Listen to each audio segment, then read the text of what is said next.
Я бы хотел, чтобы ты по возможности прокомментировал очень актуальную от троллей фразу, которая звучит, что с 2018 года ни один ингуш там, ни разу не предоставил документально, вот, палец это обязательная атрибутика, вот один раз это начинается тиражироваться от чиновников, потом это тиражируется блогерами, и вот в конце это выдала эту фразу красивая девочка такая.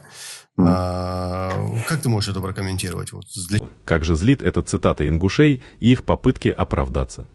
Вы можете показывать доклады, карты, книги, жалкая попытка оправдаться перед кавказцами за вашу ложь, но среди вас не нашлось мужчин, которые бы встретились с чеченцами и доказали все это. И вы сами это знаете.